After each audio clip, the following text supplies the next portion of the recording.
a Alejandro Agostinelli, periodista, que va a hacer la presentación del libro. Gracias por presentarme.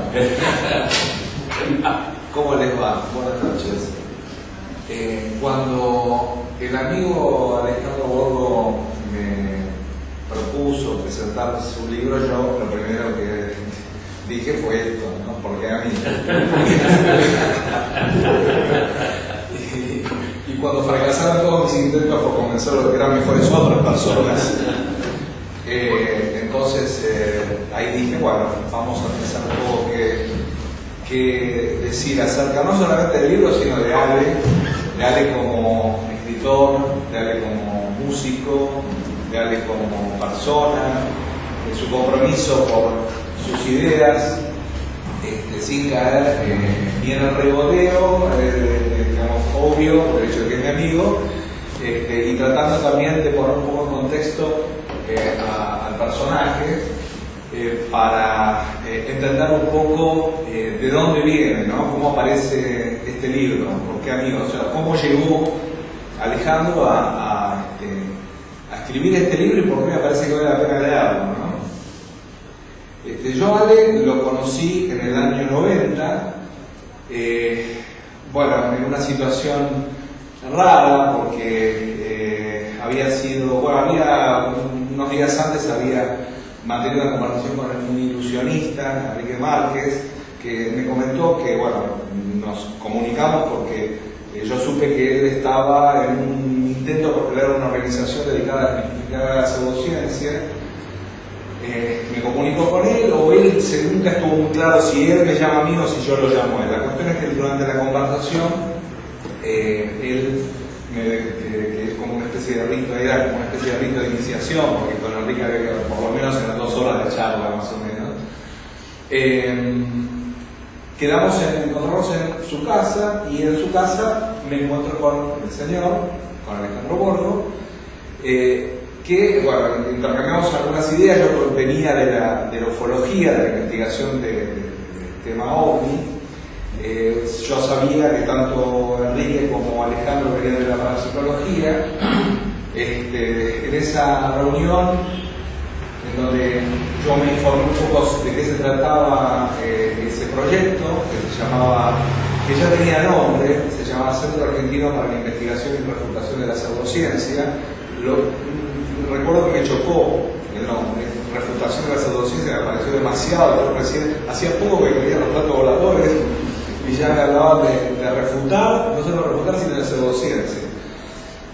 Yo ya venía desencantado de la cuestión de los ovnis, entonces, bueno, no me costó tanto entender que tanto Ale como Enrique estaban, digamos, en una situación parecida a la mía, pero con relación a distintas disciplinas, ¿no? Ellos de los fenómenos paranormales y yo de los ovnis. Ese choque que hubo en el caso de la refutación de la pseudociencia también tenía que ver con lo que en aquel momento yo entendía por refutación, de refutar hipótesis, ¿no? Y Caín, digamos, refutaba algo que era falso, digamos, refutar que algo que era falso me sonaba redundante. Yo también voy a declarar por qué me chocaba.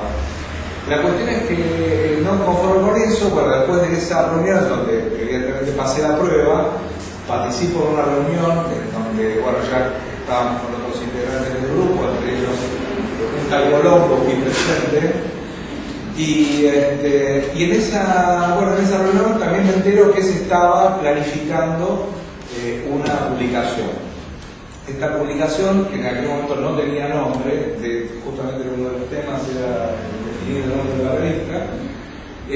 Yo me acuerdo que propuse un nombre, algo así como Ciencia versus Mito, una cosa muy soft, muy blandengue, porque precisamente yo era un recién salido de la cuestión OVNI, ¿no?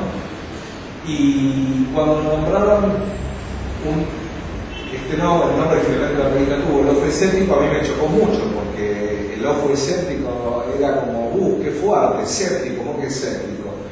¿No? Había un ojo escéptico y otro que, en todo caso. Y el ojo crédulo, ¿no?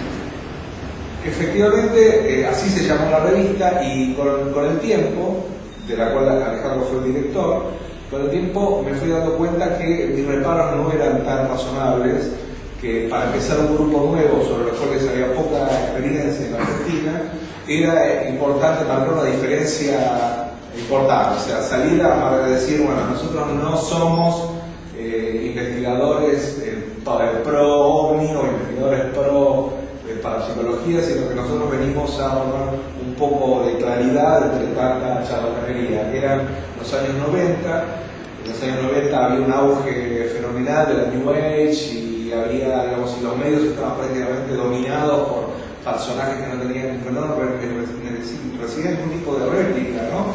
Lotito, la C, la Serpa, hablaban impunemente y los medios no tenían en aquel momento a ninguna ni organización ni persona que pusiera, digamos, las cosas un poquito más equitativas frente a la opinión pública. Y rápidamente ese grupo, que empezó siendo una cosita muy pequeña, de unos pocos amigos, o ni siquiera amigos, en algunos casos éramos recién llegados a ese grupo, empezó como a marcar cierta presencia en los medios y hacerse conocer.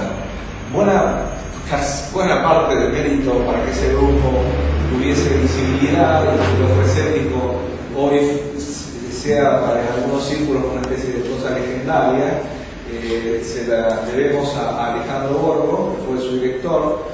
Salieron 16 números del Ojo Escéptico. En aquel momento internet no existía, ¿no? Esto fue, el primer número se publica en marzo del 91 y hasta el año 94, ¿no? 97. Hasta el año 97 siguió saliendo la revista. Digamos, la verdad es que no había fuentes de información atendibles para una cantidad de temas, entre ellos, bueno, no solo los temas de pseudociencia que vengo nombrando, sino programación neurolingüística, el cual fue el primero que escribió un artículo explicando un poco de qué se trataba la cosa, control mental, los artículos legales, control mental, ¿no? La verdad es que fueron unos pocos años, digamos, en donde Alejandro empezó como a destacarse en el panorama iberoamericano y bueno, rápidamente cuando al año de finalizado el ciclo de Ojo Escéptico, Alejandro viaja a los Estados Unidos, allá ingresa al Psycho, vos después por suerte te vos para corregirle si me equivoco en algo. Conoce a Parrecar, a otra gente del Psycho.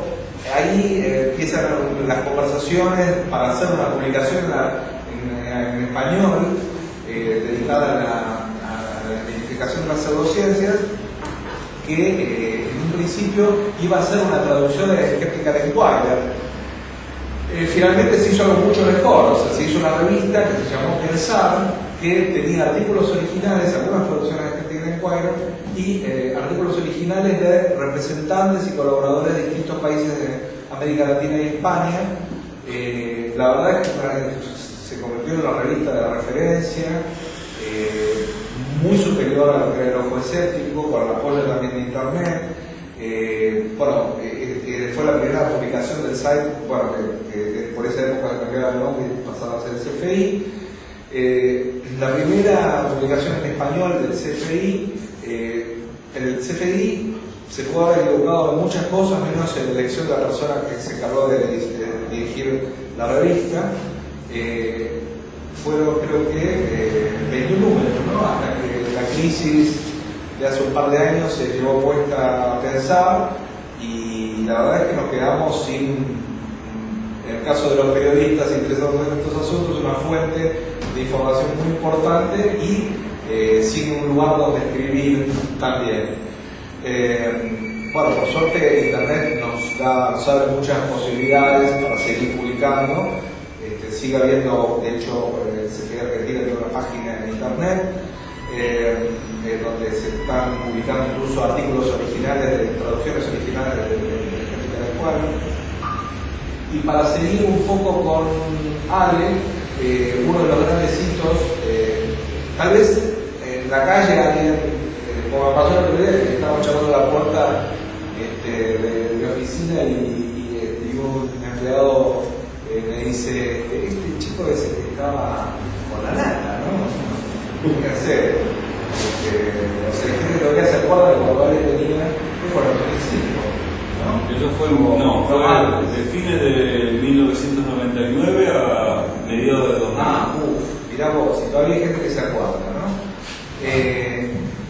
Todavía hay gente que se acuerda de las participaciones de Ale en el programa de La Nata, y yo me acuerdo de tal vez uno de los grandes epopeyas, porque prácticamente se montó solo en el año 2005, entonces en 2005, el primer congreso iberoamericano sobre pensamiento crítico que se hizo en Iberoamérica, ¿no?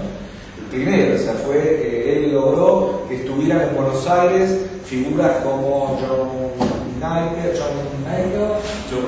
Nickel, Benjamin Bradford, que más estuvo, así de los figurones. Bueno, vino Luis Alfonso Gámez de España, Diego Zúñiga de Chile, bueno, y los principales referentes del pensamiento crítico en la Argentina, ¿no? El caso de Ernesto Gildesa en medicina, Pablo Capana, o sea, fue la verdad que un lujo que solito, se lo armó solo. Y bueno, ¿qué más agregar? O sea, yo antes decía, para dejarlo ya con Ale, que este libro es digamos, una especie de resumen, ¿no? De resumen digamos, un destilado fino de montones de cosas que aportó Alejandro a lo largo de todos estos años. En el caso mío, de los últimos, que lo conozco hace 20 años, en los últimos 20 años, que yo creo que este es lo mejor del libro. Y obviamente, bueno, me falta saber algunas cosas. Por ejemplo, de dónde hay temas sobre los cuales increíblemente con Alejandro nunca exploramos demasiado. Por ejemplo, él, o sí, o son temas sobre los cuales hablamos, pero lo hablamos hace 20 años. Ojo donde te metes. Sí. Entonces, por ejemplo, justo antes de la formación de CAIR, Alejandro se dedicaba a la parapsicología, ¿no? Él investigaba presuntos fenómenos paranormales en un instituto que se llamaba IAP, Instituto Argentino de Parapsicología, que había fundado un psicólogo, Ricardo Musso, que era como el top, ¿no? En aquel momento era el psicólogo científico que se dedicaba al estudio de la parapsicología, junto con Naum Crema, que también había tenido trabajo con el grupo. Y una de las pocas cosas que yo recuerdo del paso de Ale por ese laboratorio de investigaciones parapsicológicas es que les tocó investigar o explorar las habilidades psíquicas de algunos sujetos que después fueron populares, ¿no? En el caso de Robo Aragón, por ejemplo. Los quiero dejar en este preciso instante con Alejandro Borro para que nos cuente cómo le fue con el Robo Aragón. Mi pasado me contenta, se me ha dado la introducción. No, el asunto era que cuando yo fui era adolescente, hace ya 30 y pico de años, me interesó todo el tema de lo que hoy se llama New Age. En ese momento era la era de Acuario, ¿no? Que íbamos a ser la tierra elegida de los extraterrestres, que venían a salvar a Sudamérica. ¿Se acuerdan de la ópera Sudamérica de Arcoíris? Bueno, con el tema Sálvense ya, que van a venir con el diamante en la frente. Bueno, yo era un místico total, pero tenía un interés en leer, y un día cayó en mis manos un libro de Robert Amadou, perdón, francés, que se llamaba La Parapsicología. Y ahí empecé a leer las primeras definiciones de lo que hasta ese momento, el libro era de la década de 50, no más, tenía más de la década de 50. Y yo lo leí en el año 70 y pico, 75, 76, por ahí. Nombraba una serie de fenómenos que, como la telepatía, o vulgarmente llamada transmisión del pensamiento, la clarividencia, la precognición o la supuesta división del futuro, la psicoquinesis o el poder de la mente sobre la materia. Y me llamó la atención porque él tenía sus, si bien hacía sus afirmaciones y era un creyente de todo esto, pero también tenía sus dudas. Entonces me puse a investigar qué pasaba en la Argentina con todo esto. Así pasé por diferentes institutos, algunos más charlatanes que otros, algunos menos, hasta que di con el Instituto Argentino de Parapsicología en el año 79, y paradójicamente aprendí la metodología científica en un instituto de parapsicología, porque me encontré con gente seria que investigaba las cosas antes de empezar a decir, a emitir creencias, investigaba las cosas, y por supuesto se daban cursos, y también teníamos un pequeño laboratorio porque recibíamos muchas consultas de la gente. En ese momento me acuerdo que venía mucha gente a decirle que le pasaban cosas raras, que no sabía explicar qué era, que soñaba con una cosa y el otro día pasaba, que o tenía apariciones. Me acuerdo de una vuelta que vino una persona, un chico, que quería encontrar a través de la parapsicología a un hermano desaparecido, ¿no? Tuve de ver, de decirle que la parapsicología no podía hacer nada. Por eso, mientras por ahí en el diario aparecían cientos de avisos diciendo que adivino el futuro, y ese por ahí era probable carne de cañón para caer en las manos de un tipo que le iba a decir qué era lo que había pasado supuestamente con su hermano desaparecido, y yo le tenía que decir que hasta el momento no había ningún tipo de ciencia o de disciplina que pudiera dar con eso. También tuve algunas otras experiencias, como por ejemplo una vidente que me vino a ver diciéndome que grupos paramilitares venían a su consultorio y le ponían en la mesa unas fotos y le preguntaban, decinos quién es el subversivo. Y entonces ella indicaba aquel, y los iban a buscar. En nombre de la evidencia y de la parapsicología. Esa persona atendía gente, ¿no? Imaginémonos en el cuadro en el que estábamos. Todavía era dictadura militar, el año 79, 80, 81. Y un día, como dice Alejandro, que recibimos mucho personal también, ¿no? Pero siempre con la mentalidad abierta, es decir, bueno, no importa lo que diga, vamos a ver lo que decís y vamos a ver si lo podés revisar. Y una vuelta cae de Roa Aragón diciendo que él era capaz de excitar mujeres a distancia. Entonces, por supuesto, todos formamos la cola para pedirle la receta. Lo primero que pensamos. Después dijimos, sí, si usted puede excitar. Me acuerdo de una persona circunspecta, seria, con un traje muy formal, parece psicólogo, ¿no? Palabras muy medidas, pero hablaba con una desenvoltura y una desfachatez impresionante, ¿no? Sí, yo puedo excitar mujeres a distancia. Bueno, tal vez vamos a hacer una prueba. Si usted quiere, o sea, no nos negábamos a nada, eso es lo que quiero decir. No es que decíamos, no está loco, listo, nos perdamos tiempo. No, vamos a hacerlo.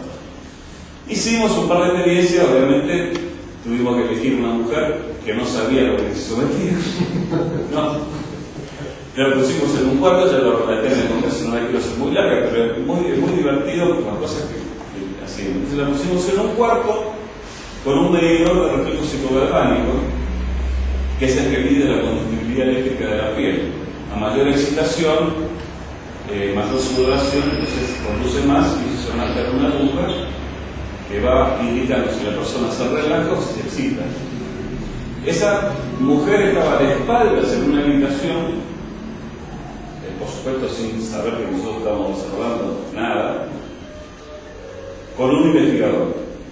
Y yo estaba con el hermano Aragón en otra habitación, por supuesto yo atrás de él, ¿no? Nunca adelante. Bueno, entonces, estábamos de habitación a habitación cruzados, así, de puerta a puerta. El investigador que estaba del otro lado podía ver la señal lumínica que yo iba a hacer, ¿no? Entonces era sencillo. Yo hacía una señal lumínica y decía al Obregón, vamos, excita a la mujer. Y el tipo se ponía así. Y el otro, el investigador, al recibir la señal lumínica, veía qué pasaba con el medidor complejo psicodramático. Obviamente, no existió ni un jabalí en celo, no pasó nada. O sea, las variaciones de la aguja eran completamente aleatorias, no tenían nada que ver con las señales lumínicas que veía. Pero el tipo insistía, yo soy capaz de hacerlo, bueno, mire, si usted no es capaz de, porque hemos visto que usted dirá que sí, pero puede ser que vos yendo a Miami, por ejemplo, te concentrabas acá, y cuando llegabas al aeropuerto de Miami, 2 o 3 minas que iban a venir y se te iban a quedar encima porque vos lo habías excitado de distancia. Tal vez así que saca un libro que se llama Telecomando Sexual, pero el término de telecomando sexual, miren que bien. Entonces digo, bueno, si no es capaz de hacer esto, por lo menos será capaz de influir con su mente sobre la materia. Hicimos una prueba con un aparato que lo voy a buscar porque si no, no se van a entender. Perdón.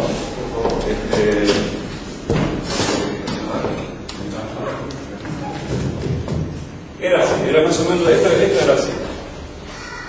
Esto nos lo había mandado un investigador alemán que se llamaba Helmut Schmidt, igual que uno de los que fue, creo que el primer ministro de Alemania, bueno, se llamaba igual. ¿Esto qué era? Era un aparato que tenía, una serie de lamparitas puestas en círculo, así, y que trabajaba con la emisión de una partícula subatómica. ¿Qué hacía?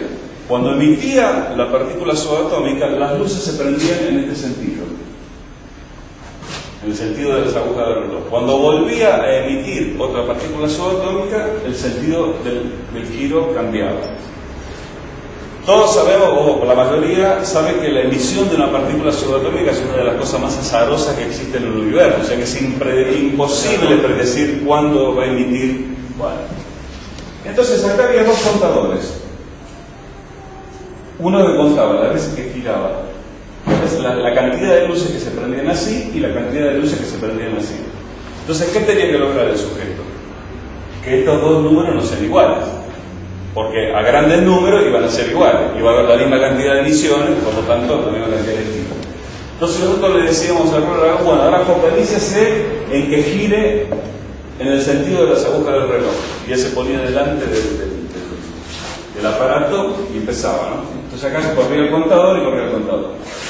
Hicimos más o menos una serie de 10 o 15 pruebas que duraron como 1 hora cada una. Y los resultados dieron completamente al azar. O sea que era como si nadie estuviera influyendo nada. Acá dio 300 y acá dio 298, supongamos, haciendo el promedio general, digamos, ¿no? Vale decir que tampoco se halló ninguna influencia con el generador de eventos aleatorios, que en esa época, estamos hablando del año 81, 82, 83, era lo más avanzado que había en el estudio de la parapsicología. Y este investigador nos había mandado un aparato a nosotros. Bueno, ese no es la anécdota. La anécdota es que después de haber fracasado, tanto en la exhibición de mujeres a distancia como en el aparato a los pocos meses publica un aviso así en la revista Hora o en Flash, en una de estas revistas sensacionalistas, diciendo existe mujeres a distancia, telecomando sexual, y empieza a vender el método de telecomando sexual. Después escribe otro libro que se llama Ataque Psíquico. Bueno. ¿Y ustedes qué hicieron?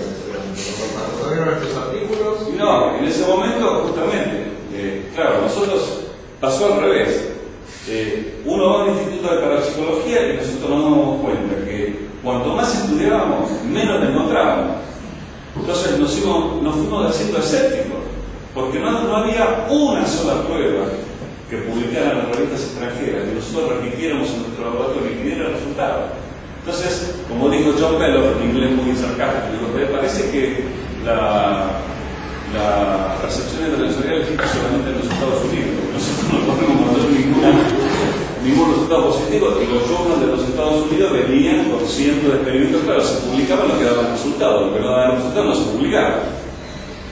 Los ingleses eran un poco más escépticos, pero igualmente publicaban algunas cosas. Pero lo cierto es que nosotros, cuando veíamos todo esto, decíamos, ¿cómo puede ser que una persona que no dio absolutamente ningún resultado en las pruebas, pero no en 2 pruebas, varias pruebas, varias horas de sesiones de pruebas, publique su método de precomando textual? Así nos preguntábamos cómo astrólogos que jamás habían pasado una prueba, demostrando la validez de la astrología, publicaban sus avisos, atiendo gente, adivino el futuro, usted no me diga nada, yo voy a hablar todo por usted, y otras cosas peores todavía, como por ejemplo, atraigo a su pareja que se fue en una semana.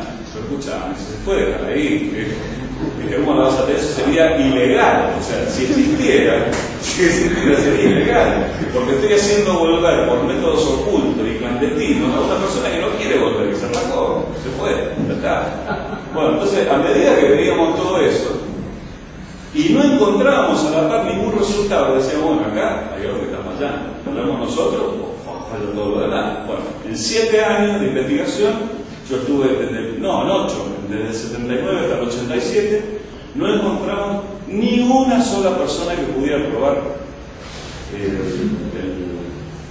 su poder parapsicológico o alguna facultad, como por ejemplo predecir el futuro o el que contable. Entonces, a partir de eso, nos volvimos más escépticos y ya nos dedicamos a otros temas que tenían más que ver con la psicología de la conducta, ¿no? Es decir, ya nos empezamos a preguntar por qué pasa esto. No si esto es verdad o no. O sea, ¿por qué hay tanta gente que cree? ¿Por qué hay tanta gente que se dedica? ¿Por qué? Nos interesó más eso. Y eso ligado también a otro tema que tiene que ver con el tema religioso, la religión, que es la base del pensamiento mágico por excelencia. Mi conversión personal vino a los 22 años cuando leí ¿Por qué no soy cristiano? De Bertrand Russell. Ahí se me cayó toda la estantería y ya es como decía Kuhn, me surgió un nuevo paradigma, ¿no? Me había hecho escéptico, ateo, pero sin negar la posibilidad de que por lo menos hubiera alguna persona. Todos los días se descubren fenómenos nuevos, todos los días estamos descubriendo cosas nuevas. Entonces, ¿por qué no pensar que podría haber algún fenómeno psicológico, ya no parapsicológico, que pudiera afectar de alguna forma el comportamiento de la materia o el comportamiento de la gente, o poder influir sobre lo que otro piensa o eliminar el pensamiento? No cerrarse. Pero como decía Bertrand Russell, tenemos que tener la mente abierta, pero no tanto como para que se nos caiga el cerebro, ¿no? Entonces yo me daba cuenta que dando cursos de parapsicología, al final terminaba convenciendo a la gente de que no existía nada de eso. Me pregunté qué estaba haciendo en el Instituto de Parapsicología, porque es como, no sé, un instituto de astrología y dar cursos diciendo que la astrología no sirve para nada. O sea, para eso fundamos un instituto de anti-astrología. Ahí surgió, 2 años después, la idea, en el año 89, de decir, bueno, frente a tanto charlatanismo imperante, vamos a crear una institución, vamos a editar una revista contrarrestando todas las cosas que nosotros leemos que no tienen basamento. Estamos dispuestos a cualquier hipótesis, a cualquier idea. Lo único que usted tiene que hacer es probar, ¿no? Pero sin ningún tipo de, digamos, de prepotencia frente a la gente que venía a contarla, de burla. No, nosotros escuchamos atentamente todo lo que la persona relataba, porque me pasa esto, bla, bla, bla, creo que hay apariciones de fantasmas en mi cuarto, no sé, cualquier cosa. Bueno, hicimos todas las técnicas que en esa época se publicaban en journals extranjeros. No tuvimos ningún resultado. Entonces después, como dijo Alejandro, formamos el CAIR y nos dedicamos al tema de la pseudociencia. Ahora, el tema de la pseudociencia es una cosita así comparado con todo el espectro del pensamiento mágico, que ocupa religión, política, economía, medios de comunicación, montones de cosas que nosotros centralizábamos en la pseudociencia, o en la falsa ciencia, que esa es la definición de pseudociencia, ¿no? Algo que se hace pasar por ciencia y no lo es. Entonces, Ya en la segunda etapa, cuando yo voy a los Estados Unidos, me reúno con la gente de lo que era en ese momento el comité que se había formado para investigar esto, me di cuenta que hay otras cosas también interesantes que no tienen que ver con la pseudociencia, o tienen que ver con la pseudociencia, pero no en las áreas más comunes, es decir, ya no ni parapsicología, evidencia, medicina alternativa, sino en otras cosas. Por ejemplo, en política, en economía y en el campo del humanismo. Es decir, ya pensar, la revista Pensar ya no fue una revista dedicada a identificar la pseudociencia, fue una revista dedicada a promover la ciencia, la razón y el humanismo secular, es decir, el humanismo no religioso, ¿verdad? De ahí tomé varios artículos y libros que fui conociendo con el tiempo que hablaban de pensamiento crítico. Y este es el resultado. Acá está el subtítulo, es los errores más comunes que cometemos al pensar. Y el pensamiento crítico no es como está diciendo algún filósofo por ahí, como Alejandro Rosichner, que dice que el pensamiento crítico es nada más que para criticar, todo negativo, todo nada. No. El pensamiento crítico requiere creatividad, requiere un montón de cosas, requiere curiosidad, requiere montones de cosas, y no es solamente para criticar. Se confunde la palabra pensamiento crítico con que vos vas a criticar todo lo que veas. No es así. El pensamiento crítico tiene otras funciones. Entonces, ¿cuál es la columna vertebral de este libro? ¿Por qué a mí? Que es un eslogan, el título, justamente una de las distorsiones cognitivas más comunes que vemos. La gente que dice, ¿por qué me pasa todo a mí? Esta mala raza no se me termina más. Tengo mala suerte. No pego una. ¿Por qué a esa persona le pasa eso? Cuando a 200 millones de personas a lo mejor le está pasando lo mismo. Entonces, la columna vertebral de este libro son las creencias y los sistemas de creencias, y sobre todo cómo la gente maneja su sistema de creencias, sobre todo en la vida cotidiana y a la hora de tomar decisiones. Porque a la hora de tomar decisiones, todos nos basamos en la ideología que tenemos. ¿Y la ideología qué es? Un sistema de creencias. Entonces, ahí ya las cosas empiezan a ser un poco más complicadas, porque uno dice, ¿qué es lo racional? ¿Hay algo objetivamente racional o no? Por ejemplo, si estamos en un avión y se descompone una turbina y el avión se empieza a venir abajo, les hago esta pregunta: ¿es racional que una persona religiosa se ponga a rezar? ¿Qué dicen ustedes? ¿Es racional o no? Para ella sí. Por supuesto que es racional, de acuerdo a su sistema de creencias, es racional rezar.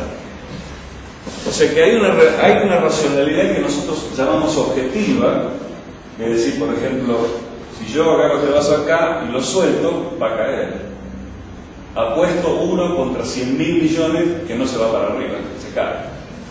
Eso está, ¿por qué? Porque está fundada, es una creencia fundada en el conocimiento. Ahora, si yo creo en la psicoquinesis, no va a ser irracional para mí decir que este vaso se va a mantener flotando en el aire con el poder de vivir. No es irracional, subjetivamente. ¿Por qué? Porque estoy respondiendo a mi sistema de creencias. Entonces, cuando uno dice, fíjate la estupidez que está diciendo de tipo, sí, pero la estupidez que está diciendo, ¿basado en qué? ¿En la realidad objetiva o en su propio sistema de creencias? No es lo mismo. Por lo tanto, hay un contraste obvio entre las ideologías, que son nuestro sistema de creencias como misiones, y la vida cotidiana. Muchas veces la vida cotidiana nos da sorpresas que hacen que nuestras creencias empiecen a tambalear, ¿no? Vamos a hacer un negocio con alguna persona, pensando que todo va a salir bien, sale todo mal. Bueno, la vida cotidiana se encargó. Y la familia de las creencias, que son las opiniones, los prejuicios, los juicios de valor, las convicciones, la fe, ¿no? Y como decía, las creencias obviamente pueden estar fundadas o infundadas. El problema son las creencias infundadas. Por otra parte, este libro trata sobre la realidad y la verdad, que son dos conceptos diferentes. La realidad es el conjunto de cosas, objetos concretos que existen en el universo, y la verdad es la concordancia entre nuestras ideas y esa realidad. Son dos conceptos distintos, no tienen nada que ver uno con el otro. Por lo tanto, las creencias no tienen nada que ver con la verdad. Uno puede sostener creencias completamente infundadas, ¿no? Como por ejemplo, la que hablábamos hace un rato, de que los extraterrestres van a venir a salvar, ¿no? Que es infundada. Y la realidad, como se toma, es objetiva. Es decir, tenemos que partir de la base que existe un mundo objetivo. Todo no existe acá. Hay un mundo objetivo. Si yo me muero, el mundo sigue existiendo. Para mí obviamente no, pero para el resto del mundo sí. Y el hecho de lo positivo o lo negativo. La realidad no es buena ni mala. Sin embargo, hay gente que persiste en hablar de fenómenos naturales como castigo divino, por ejemplo. No, la realidad no es buena ni mala. Lo demuestra el terremoto y el tsunami de Japón reciente que hubo. La realidad no se fija en las personas. No les importamos, tenemos un egocentrismo tal que creemos que todavía como en la Edad Media somos el centro del universo, y no lo somos. Ya eso está visto de lejos. Luego, otra cosa que pero la quiero destacar, porque no es que haya gente crédula y gente completamente escéptica. Hay un continuo que tiene que ver con el tema en cuestión. Y esto pongo varios ejemplos en este libro. Por ejemplo, un excelente neurocirujano puede creer en los extraterrestres. Eso no lo hace menos hábil a la hora de hacer una operación cerebral. Puede creer en miles de cosas que sean fantasías, sin embargo, en su técnica es un maestro. Entonces hay un continuo de la credulidad absoluta hasta el escepticismo absoluto, que no existe ninguno de los dos en la realidad. Existen diferentes grados de creencia. Así tenemos, por ejemplo, el optimismo-pesimismo, la credulidad de creencia, la flexibilidad y la rigidez. Somos flexibles para algunas cosas, para otras cosas somos rígidos. La apertura mental y el conservadurismo, la disposición al cambio y la resistencia al cambio. Es decir, lo que trato es de meterme en el mundo de las creencias y ver cómo razona la gente, por qué razona de esa manera, y qué cosas son necesarias. Por ejemplo, escucharon muchos debates ustedes, seguramente, en vivo, en la televisión, por la radio, en donde se debate mucho tiempo sin llegar a ningún resultado, precisamente porque los contendientes no se pusieron de acuerdo en los términos. Queremos una mejor educación. Bueno, ¿por qué no definimos primero qué sería una mejor educación? Y después podemos debatir. No podemos debatir si no ponemos primero... No nos ponemos primero de acuerdo en qué estamos definiendo por lo que queremos decir. Eso le pasó a Bohr y a Einstein, que durante 35 años discutieron porque no se pusieron de acuerdo en los términos. La razón la terminó teniendo Bohr, no Einstein. Pero no importa, el tema es que discutieron 35 años porque no se pudieron poner de acuerdo en los términos. Bueno, temas claves para la discusión: despenalización del aborto, eutanasia, casamiento gay. ¿Vos te imaginas esa pareja de gay criando chicos? Lo que puede llegar a ser el pibe. A ver qué es lo que puede llegar a ser. La señora de frente se horroriza. Pero hay que ponerse de acuerdo en tener la suficiente información para poder hablar de estos temas. Y decir, bueno, cuando tengamos la suficiente información proveniente de la investigación científica, podemos llegar a ponernos de acuerdo en los términos y discutir. Otro tema clave, la pena de muerte. ¿Sirve? ¿No sirve? ¿Hay que aplicarla? ¿No hay que aplicarla? Las personas van cambiando permanentemente. Inclusive aquella que dice que no está a favor de la pena de muerte, cuando le toca algún acontecimiento en donde es violada su esposa o en donde ella misma es violada, cambia radicalmente de opinión y dice: a esta hay que matarlo. ¿Por qué cambió? cambió por la experiencia, o sea que se cambia por la experiencia, pero también se puede cambiar por la teoría. Y los tres grandes componentes del pensamiento, que son el pensamiento mágico, origen de la superstición, las cábalas, los amuletos, la religión, todas las conductas para protegerse del mal. Llevo la cintita roja, llevo la pulserita esta, llevo la ropa, la misma ropa cada vez que voy a dar una conferencia porque me dio suerte una vez y se la llevo siempre. Esas son cosas que están arraigadas y que no pasan por nuestra corteza cerebral, pasan por nuestro sistema límbico, que es el centro de las emociones, ¿verdad? El sentido común, habrán oído hablar 1000 veces de que es el menos común de los sentidos. Mentira, es el más común de los sentidos, si no, no hubiéramos podido sobrevivir. El sentido común es el más común de los sentidos. Cuando vamos a cruzar la calle, miremos para todos lados. Cuando vamos a salir de casa, no dejemos la llave adentro. Si vamos a arreglar un artefacto eléctrico, desconectemos la corriente. Eso es lo que nos dice el sentido común. Y lo aplicamos en la vida cotidiana. Cuando vamos a ver un auto que queremos comprar, queremos revisarlo, queremos ver cómo anda, lo queremos probar, porque es sentido común. Funciona, es lo que nos ha hecho sobrevivir en este mundo lleno de alternativas desarrolladas. Pero no es suficiente, porque muchas veces la realidad suele ser contraintuitiva. Lo tenemos con el caso de la mecánica cuántica, lo tenemos con el caso de muchas cosas. Por ejemplo, un ejemplo muy clásico es la ruleta, el azar. La gente tiende a subestimar el azar. La casualidad existe. Hoy hay un cliché que se repite en la New Age que dice: no hay casualidad, hay causalidad. No, mentira. La casualidad existe. Existen los accidentes. Es decir, en la naturaleza existen los accidentes. Si este vehículo hubiera salido 30 segundos más tarde, el accidente que dejó 15 muertos no se hubiera producido. Quiere decir que la casualidad tiene un rol relevante en la realidad y en nuestra vida. No es el mero eslogan de decir no existe, todo tiene que tener una causa. No, hay cosas cuya causa no sabemos, la ignoramos completamente, por eso no la vamos a atribuir a entes milagrosos. Quiere decir que el sentido común nos sirve pero no nos alcanza. Entonces ahí viene el pensamiento crítico, que justamente no aprender a criticar, sino aprender a analizar, desde el análisis, sintetizar, investigar, definir conceptos, reconocer falacias, que son errores de razonamiento, falacias lógicas, sobre todo teniendo en cuenta que somos seres muy poco preparados para vivir en este mundo, a pesar de que somos la especie que domina.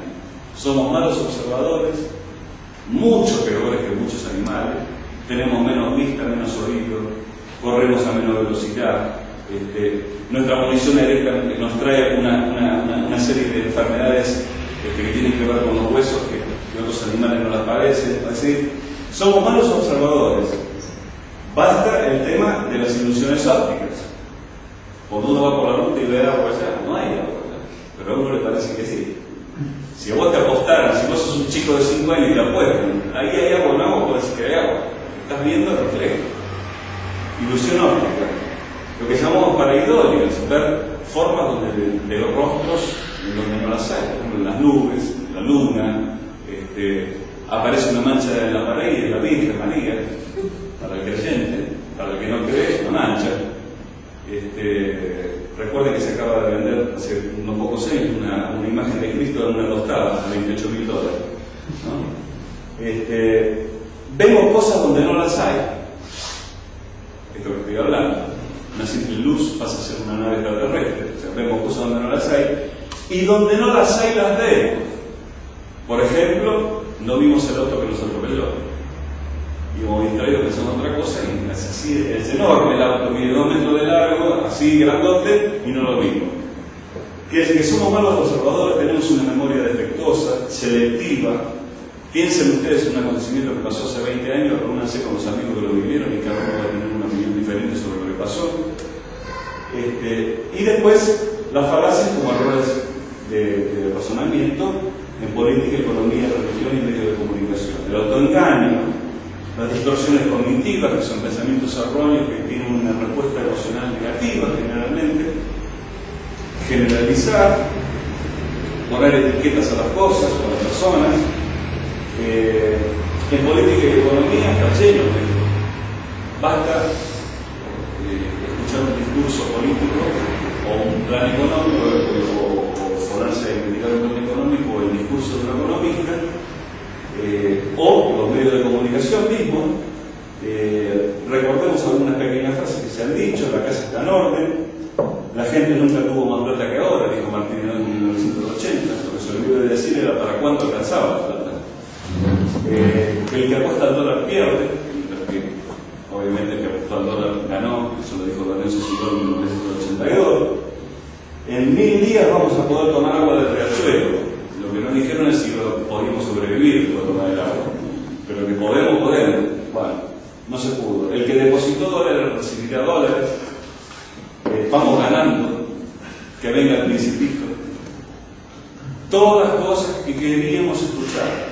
Fíjense, queríamos escuchar. Entonces, como las queríamos escuchar, no las cuestionábamos.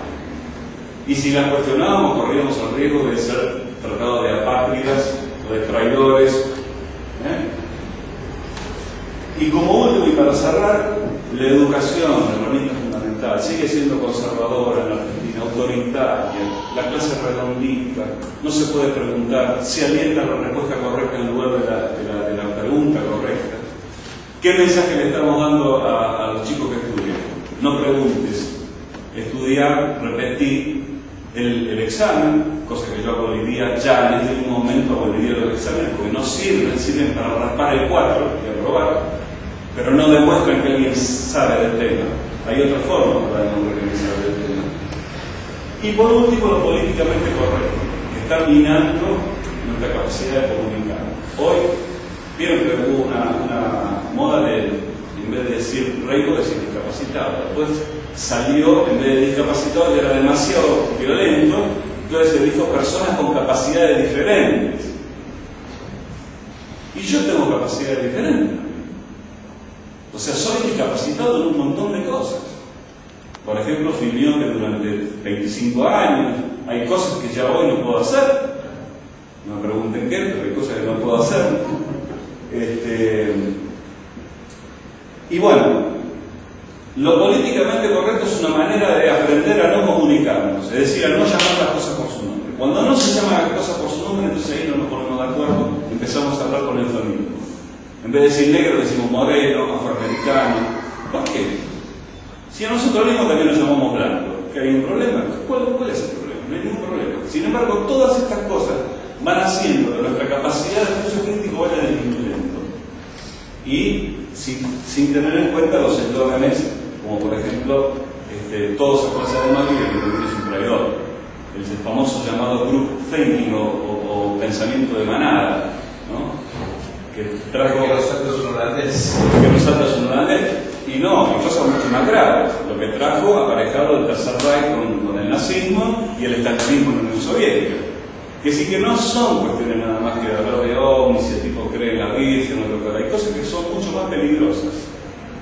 En la medida que no aprendamos a pensar correctamente en este tipo de cosas, podemos caer en lo que hasta ahora hemos caído. En líderes que prometen cosas que no cumplen, en la demagogia, en el populismo, en promesas económicas que nunca se cumplen, en ridiculeces tales como decir, si el pueblo me lo pide, me voy a presentar como presidente. ¿Cómo sabe que el pueblo se lo pide? Y si en caso de que lo sepa, ¿qué porcentaje del pueblo se lo tiene que pedir? ¿El 20, el 40, el 60, el 70 o el 100? Es interesante observar los medios de comunicación, ver cómo cuando se discute no se discute nada y no se llega a ninguna conclusión. Y un poco el objetivo es haber hecho un libro corto, mucho más corto de lo que estuve hablando ahora, afortunadamente. Así que de ágil lectura y bueno, les agradezco que hayan venido. ¿Puedo decir algo Sí. que no vas a decir vos?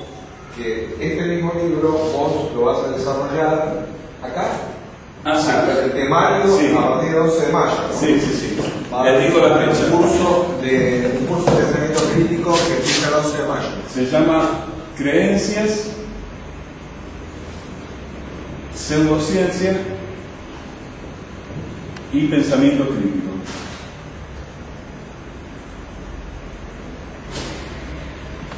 Esto va a ser 11 del 5 del 11, miren, justo un número que trae suerte. Hasta el 6 del 7 del 11, porque hay un feriado del medio que es el 25 de mayo, que no va a venir. El 5 de mayo hay que descansar, los miércoles. Todos los miércoles, de 19 a 21. Son 8 clases, 2 meses, 2 horas cada una. ¿La estructura del curso es como una ampliación de cada capítulo del libro? Exactamente, sí. Y no solamente ampliación, porque en este libro, por ejemplo, no toco mucho el tema de pseudociencia, porque no es el tema central del libro. Pero sí, acá sí, creencia se desarrolla completamente, pseudociencias todas, las vemos todas. La historia inclusive de las pseudociencias, de dónde salieron, por qué se aplican, la demografía de las, ¿no? En distintos lugares se creen distintas cosas. Y luego terminando con el pensamiento crítico. Todo esto, por supuesto, apoyado con ejemplos de la vida cotidiana, que es importante, ¿no? Es decir, publicidades, sermones, discursos.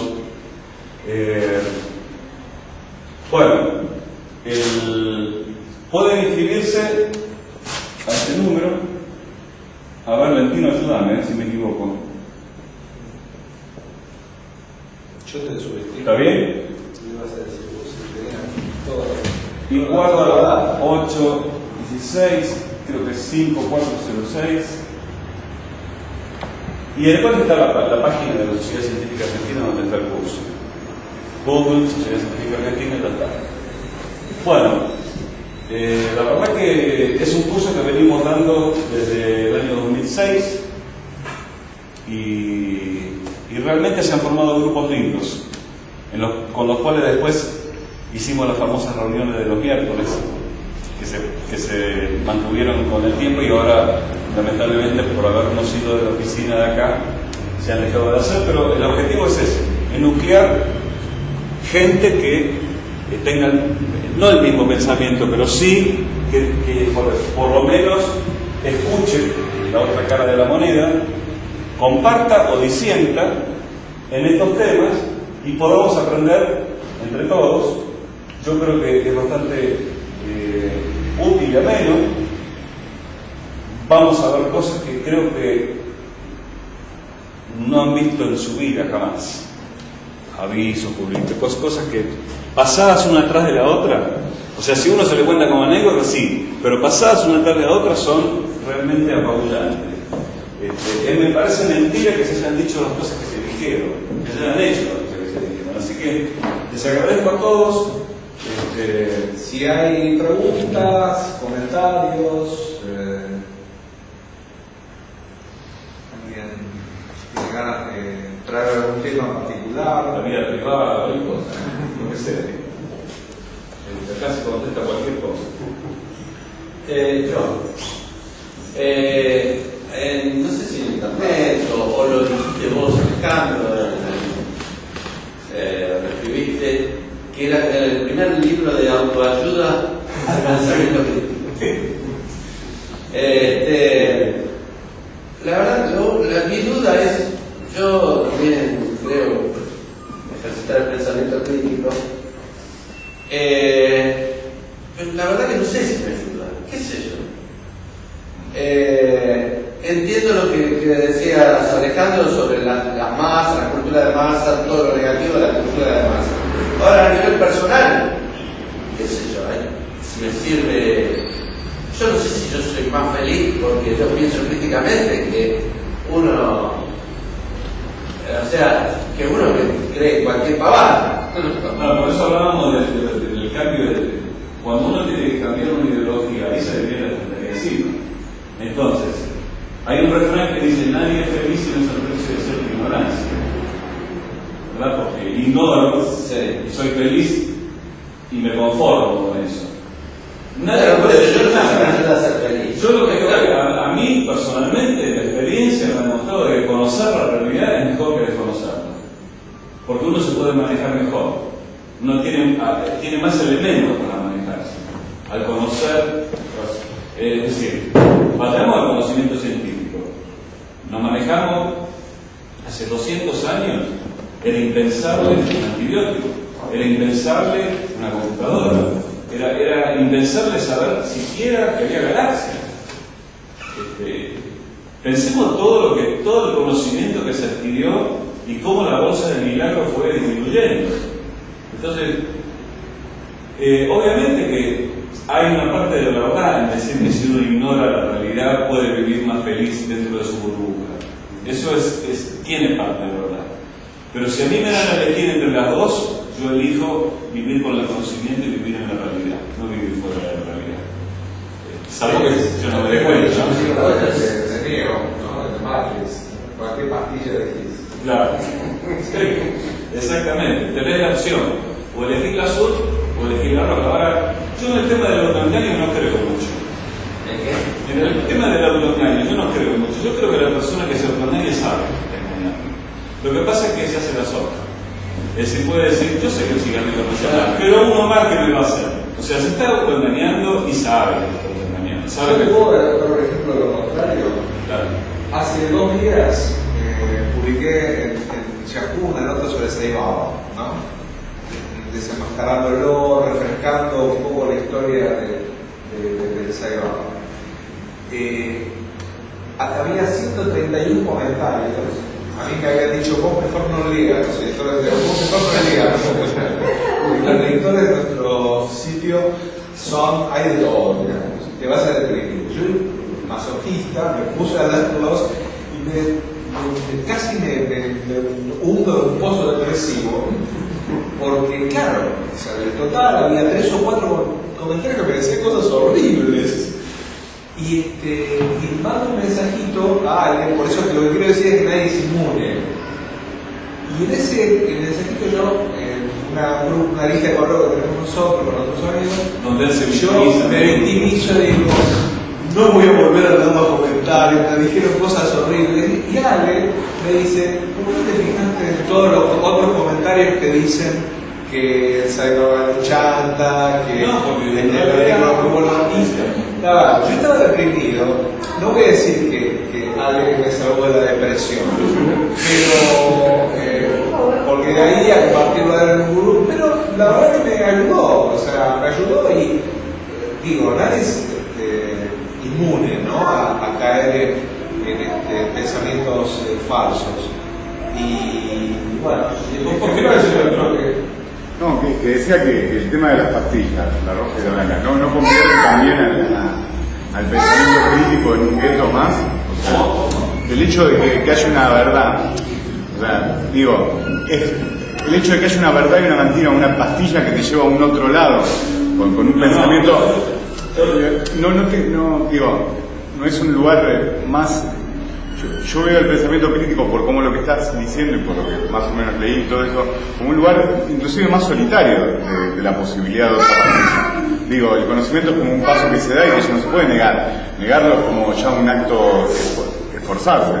Si uno descubrió que la realidad del vaso era que no quedaba, que la gravedad lo afectaba, yo ya no puedo volver a ponerlo así y a concentrarme, porque estaría como tenía una posición depende de qué caso. Depende de qué caso. Por ejemplo, las predicciones del fin del mundo. ¿Cuántas ha habido en la historia de la humanidad? No sé, Alejandro, ¿cuántas ha habido? 100, 200, no sé. Ahora, ¿qué pasa si yo soy un creyente que el 21 de diciembre de 2012 se termina el mundo? Llega el 21 de diciembre y no pasa nada. Tengo dos alternativas. O cambio mi sistema de creencia, o digo, no, esta es una prueba de Dios para fortalecer mi fe. Fíjate vos la salida que puedo tener. Entonces ahí es donde digo, ¿cuál elegís? ¿La azul o la roja? Si elegís la azul, tenés que tirar la estantería. O sea, yo tenía fe, pero como la fe es inexpugnable la experiencia, o sea, es ciega, es una creencia ciega, entonces opto por la otra. Es decir, no pasó. Entonces, ¿qué va a pasar ahora? Como yo participo de un culto que dice que el 21 de diciembre viene el fin del mundo, y pasó el 22 de diciembre y no vino el fin del mundo, la gente, el mundo hostil, se va a burlar de mí. Yo tengo que pasar esa burla, porque Dios es el que me está sometiendo a la prueba. Es decir, racionalicé un argumento para sostener mi fe. De la parapsicología, en esa reunión en donde yo me informé un poco de qué se trataba ese proyecto, que ya tenía nombre, se llamaba Centro Argentino para la Investigación y Refutación de la Pseudociencia. Recuerdo que me chocó el nombre, Refutación de la Pseudociencia, me pareció demasiado. Recién hacía poco que creía los platos voladores y ya me hablaban de refutar, no solo refutar, sino de pseudociencia.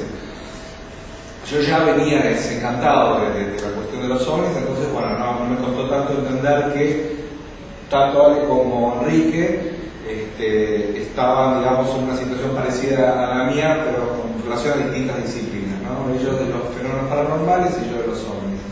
Ese choque que hubo en el caso de la refutación de la pseudociencia también tenía que ver con lo que en aquel momento yo entendía por refutación, de refutar hipótesis, ¿no?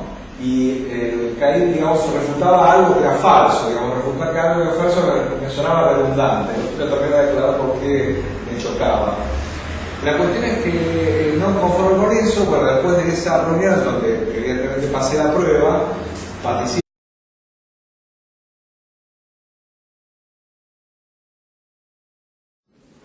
Bueno, si nadie tiene nada que decir, Nosotros vemos. se trata Alejandro Agostinelli, periodista, que va a hacer la presentación del libro. Gracias por presentarme.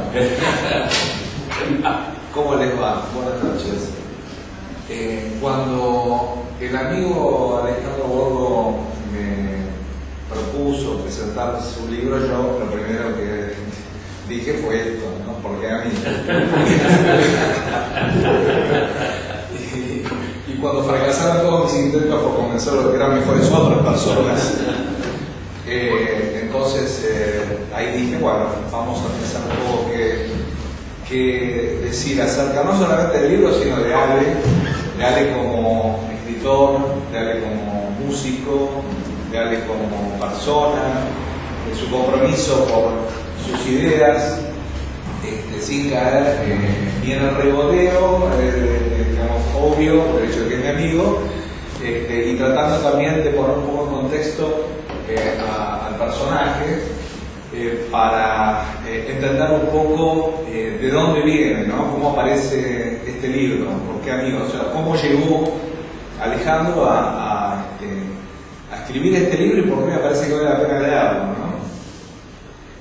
Yo a Ale lo conocí en el año 90, bueno, en una situación rara porque unos días antes había mantenido una conversación con un ilusionista, Enrique Márquez, que me comentó que, bueno, nos comunicamos porque yo supe que él estaba en un intento por crear una organización dedicada a la pseudociencia.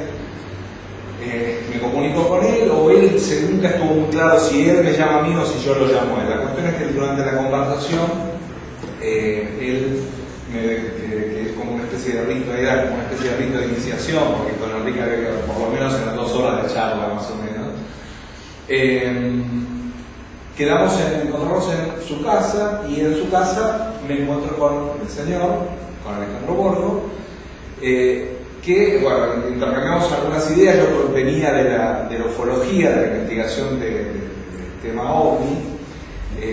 Yo sabía que tanto Enrique como Alejandro, sobre los cuales había poca experiencia en la Argentina, era importante marcar una diferencia importante, o sea, salir a decir, bueno, nosotros no somos investigadores pro OVNI o investigadores pro parapsicología, sino que nosotros venimos a poner un poco de claridad entre tanta charlatanería. Eran los años 90, en los años 90 había un auge fenomenal de la New Age y había, digamos, los medios estaban prácticamente dominados por personajes que no tenían recibían ningún tipo de réplica, ¿no? Lotito, la Cera, Certa, hablaban impunemente y los medios no tenían en aquel momento a ninguna ni organización ni persona que pusiera, digamos, las cosas un poquito más equitativas frente a la opinión pública, y rápidamente ese grupo que empezó siendo una cosita muy pequeña, de unos pocos amigos, o ni siquiera amigos, porque en algunos casos éramos recién llegados a ese grupo, empezó como a marcar cierta presencia en los medios y hacerse conocer. Buena parte del mérito para que ese grupo tuviese éxito por una reunión en donde, bueno, ya estábamos con otros integrantes del grupo, entre ellos un tal Colombo que presente, y en esa reunión también me entero que se estaba planificando una publicación. Esta publicación, que en aquel momento no tenía nombre, justamente uno de los temas era definir el nombre de la revista. Yo me acuerdo que propuse un nombre, algo así como Ciencia versus Mito, una cosa muy soft, muy blandengue, porque precisamente yo era un recién salido de la cuestión ovni, ¿no? Y cuando nombraron el nombre que finalmente la revista tuvo, el ojo escéptico, a mí me chocó mucho, porque el ojo escéptico era como, qué fuerte, escéptico, ¿cómo que escéptico? ¿No? Había un ojo escéptico y otro que en todo caso. Y el ojo crédulo, ¿no? Efectivamente, así se llamó la revista, y con el tiempo, de la cual Alejandro fue el director, con el tiempo me fui dando cuenta que mis reparos no eran tan razonables, que para empezar un grupo nuevo